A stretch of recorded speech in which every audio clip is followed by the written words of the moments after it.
Poul, Denmark's Edison.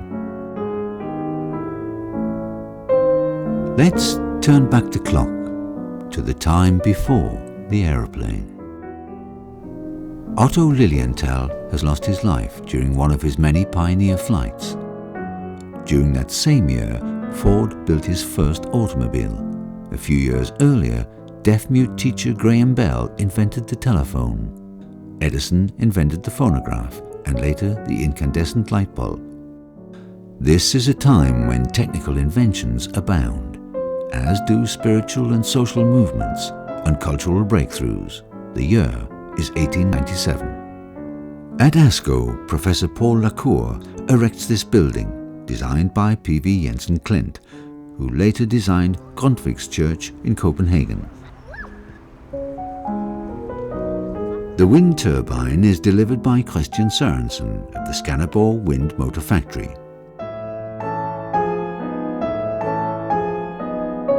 We are inside the test turbine where Poul, researcher, inventor, physicist, meteorologist, writer, and teacher of physics and natural science at ASCO Extended Folk High School, carries on the research he started with the smaller test turbine in 1891.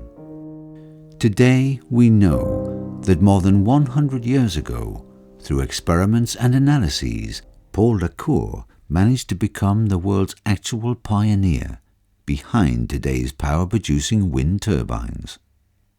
Who was Poul, and what is his importance to posterity?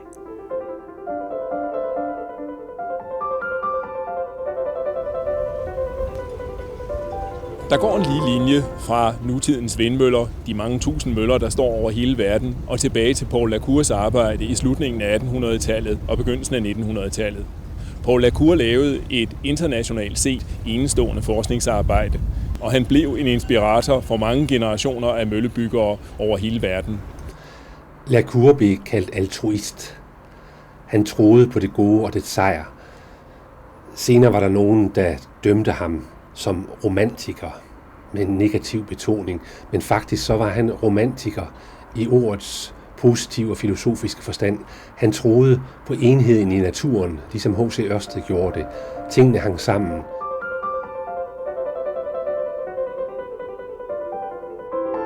Poul was born in 1846 at Skærsø, an estate near the town of Abeltoft, graduating from Randers Grammar School in 1864 with an honours in physics.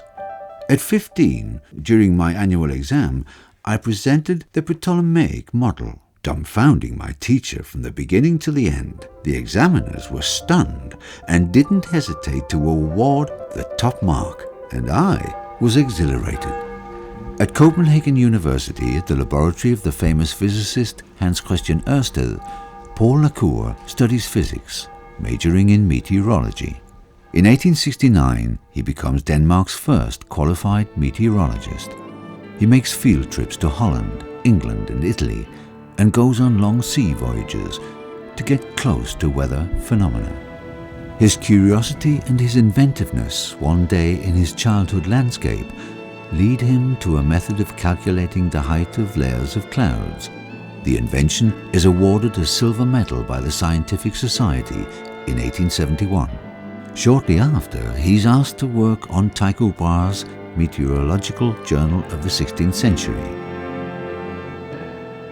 In 1872, Poul is appointed Deputy Director of the newly established Meteorological Institute, in charge of the introduction of the first Danish meteorological stations. He is tormented by his rank of Deputy Director, and while impatiently waiting for the slow telegraphic connections, he's immersed in sketches of various inventions. Would it be possible enabling more people to be on the wire at the same time? In 1875, he obtains the Danish patent of tuning fork telegraphy, where the use of different frequencies makes it possible for more than 12 stations to communicate simultaneously. At the time, Thomas Edison had reached a level of only 4. The Scientific Society now awards Cour with a gold medal. and the invention is classified as one of the most important principles emerging within electromagnetism during the last 50 years. By then, La Cour has married Hulda, who interprets the invention in a letter to her Poul. When two hearts are in tune, like yours and mine, and one is set in motion by love and yearning, the other heart will feel quite similar tones. But the American patent falls through and is awarded to someone else. During the following year, La Cour is toiling so hard with his invention within multitelegraphy, the phonic wheel, whilst taking care of his job at the Institute, that he and Hulda and his sister Jenny have to go for a 9-month recreational stay in Italy. Returning back home, he depends on agents in the fierce US competition between world-class inventors. A patent can easily be snatched right from under his nose, and he's unaccustomed to the aggressive US business morale. All that is a novel in itself, but it also contributes to Poul La Cour's career change. Despite receiving warnings against discarding his promising career as an inventor and his scientific status in Copenhagen, in 1878, Poul La Cour decides to take a job as a teacher at Askov Extended Folk High School. The term extended means the school also offers scientific teaching. Based on Grundtvig's historical, poetic visions of school policy, La Cour involves science in his teaching by choosing an unprecedented historical approach. Hulda, La Cour's wife, who in her youth had been a student at Askov and whose stepfather, Frederik Barfod, had worked in the circle around Grundtvig, looked forward to the change. But tragically, just a month after their arrival at Askov, Hulda dies in childbirth. At hele højskolens lærerkreds var forsamlet om hendes dødsleje, det gjorde, at han blev svejset endnu tættere på højskolen ved den begivenhed, som nok i nogen tid knækkede ham menneskeligt set, men bragte ham så meget tættere og i så større afhængighedsforhold til fællesskabet på Askov Højskole, at han blev der resten af livet.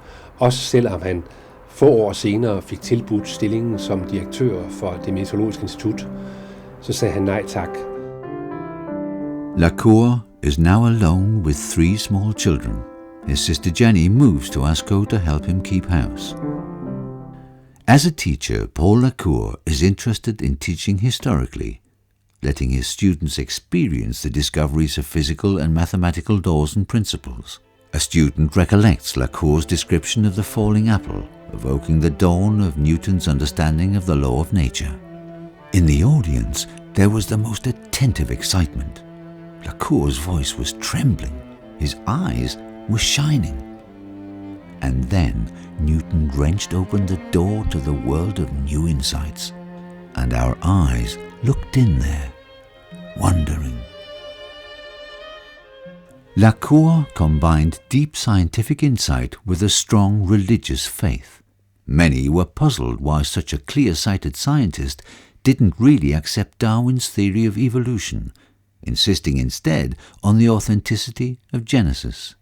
The gear wheels of the world clock hold us in low esteem. Lucky the one with faith in powers supreme. According to Martin Anderson Nexo, this was La Cour's response when he was pushed.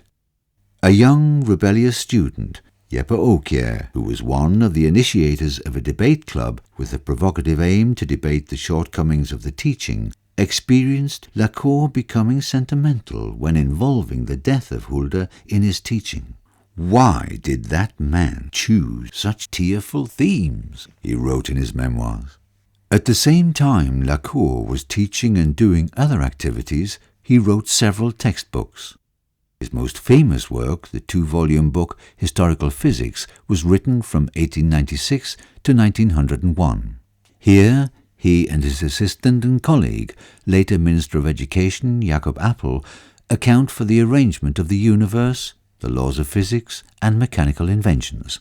Generations of Danish and German physics students know this work, which was translated into German in 1906 and last reprinted in Danish in 1966. However, Paul Lacour's main effort would be within wind power.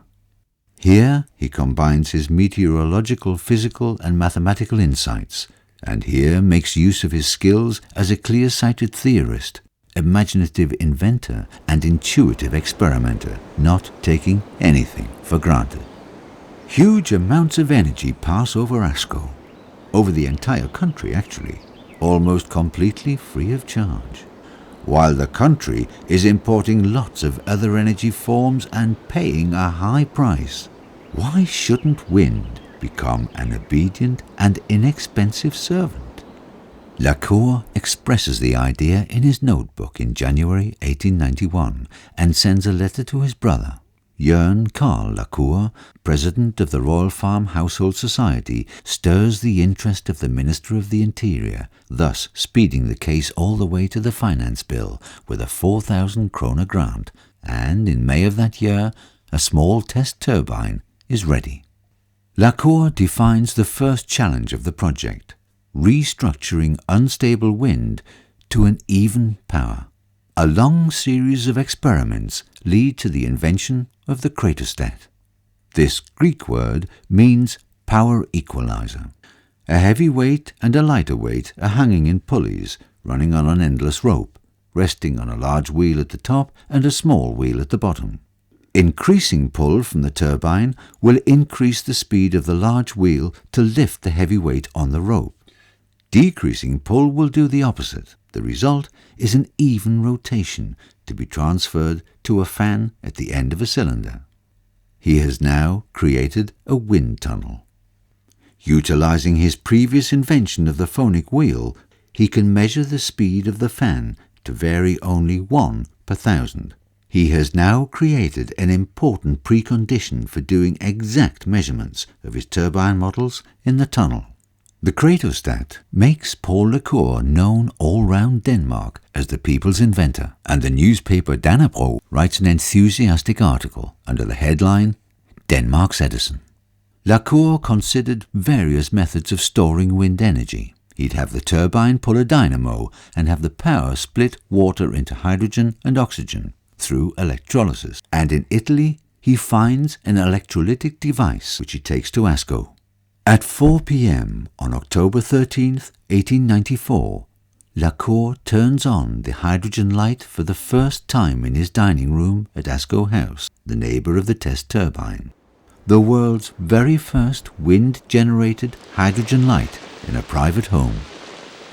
Hydrogen and oxygen for the flame of the lamp are generated by rain and wind, since rain is the substance which is separated and wind produces the electricity, provoking the separation. Many important personalities of the time visit the test turbine in order to see the fantastic hydrogen light for themselves.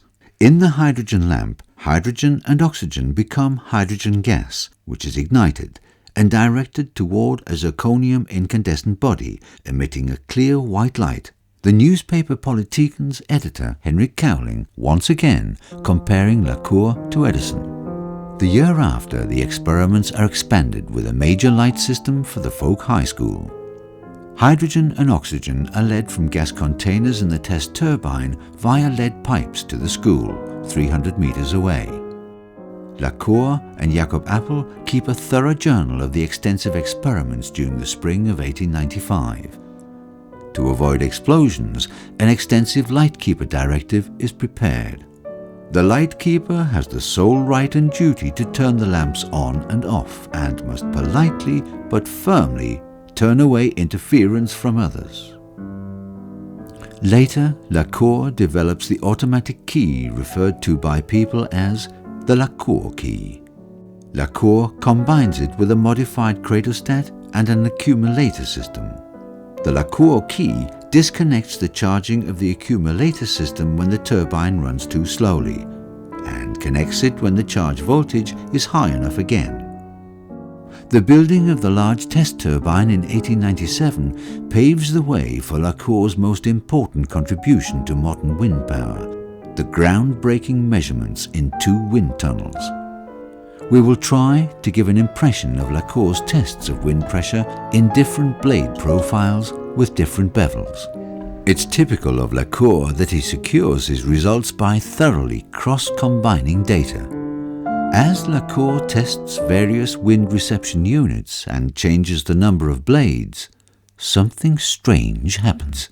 På la cours tid troede man stadigvæk, at det var en gammel tommelfingerregel blandt møllebyggere, at man skulle have så mange blade som muligt, og deres areal skulle være så stort som muligt.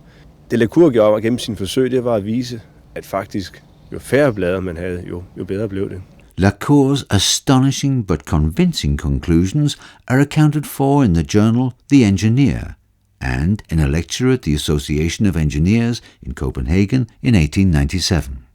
A wind reception unit with clearance between the blades of the rotor must collect energy from other jets of wind than those hitting the blades. Also, the wind reception area must collect energy from the jets of wind passing the clearances of the blades. The contribution of the blade clearance seems to increase with the speed of the blades. Because of its inertia, this air will provoke a vacuum, speeding up the blade.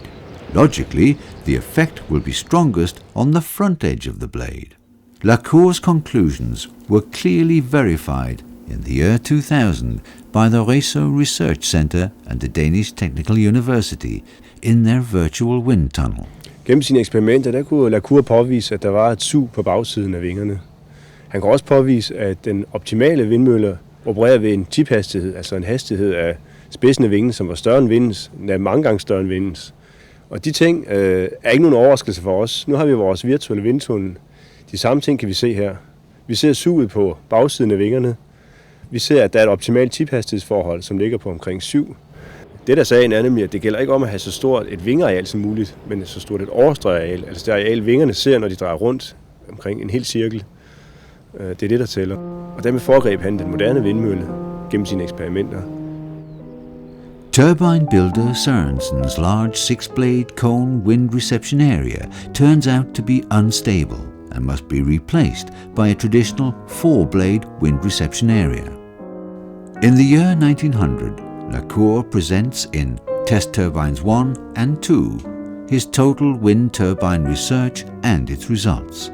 La cour encounters strong criticism. Critics to whom the idea of wind power seemed romantic and ineffective now also say his research has wasted government money, since he's only found the same as wind turbine builders had always done. The importance of la cour's results doesn't interest his critics. The pressure on la cour generates political turbulence, thus jeopardizing his grant. But with professional support from the Association of Engineers, a reduced grant is adopted. However, on condition that the test turbine should now focus on the knowledge and use of electricity in rural areas. Poul la Cour therefore establishes the Danish Wind Electricity Society, founded on October the 28th, 1903 by 22 prominent Danes, including, for example, Thomas B. Trie and Alexander Foss. La Cour's main idea of the society is for the test turbine to contribute to the spreading of small wind power units in rural areas for agriculture and crafts, thus helping to stem the increasing migration from rural to urban areas. The year after, la Cour starts up classes at the test turbine for rural electricians, where for 3 to 6 months craftsmen can learn electrical engineering and installation work. Some become fitters, others managers at small direct current stations, and some later become pioneers, students such as Johannes Juel, who lied about his age in order to be admitted. He was the man behind the Gesser wind turbine, erected by the Danish Power Stations Association in 1957, which became very important in the development of wind power. The turbine apprentices have fun putting engines on their bicycles and arranging motor races.